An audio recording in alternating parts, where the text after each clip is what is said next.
ताज्या बातम्यांसाठी ABP माझाला subscribe करा आणि बेल आयकॉन प्रेस करा। सातारा जिल्ह्यातील कोरोनाचा प्रादुर्भाव लक्षात घेता आता सर्वपक्षीय नेते आणि लोकप्रतिनिधी सोमवारी आंदोलन करणार आहेत। साताऱ्यातील कोरोनाबाधितांचा आकडा हा 31,000वर गेलाय, तर 1,000हून अधिकांनी कोरोनामुळे त्यांना आपला जीव गमवावा लागलाय।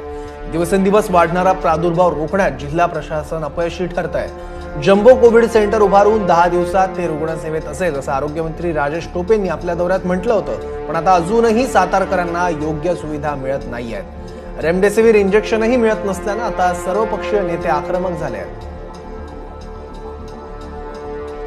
कोविड हॉस्पिटल जे शासनाचं चालले आपल्या संग्रहालयात हे ॲक्च्युली ज्या लॉकडाऊन पिरियडमध्ये व्हायला पाहिजे होतं, पण ते झालं नसून आत्तासुद्धा त्याची बाबा कधी तारखेपर्यंत उभं होईल, लोकांना कधी सेवा मिळेल हे यांनी आत्ता कलेक्टरने आम्हाला सांगायला पाहिजे, डेडलाईन द्यायला पाहिजे की बाबा ह्या 4 दिवसात होईल, 5 दिवसात होईल। ही तयारी कलेक्टर साहेबांनी आम्हाला सांगायला पाहिजे कधीपर्यंत होईल, कधी लोकांसाठी उपलब्ध होईल, पण असं काहीच कुठलीच माहिती मिळत नाही आहे। तर आम्ही सोमवारपासून मूक मोर्चा काढणार आहे।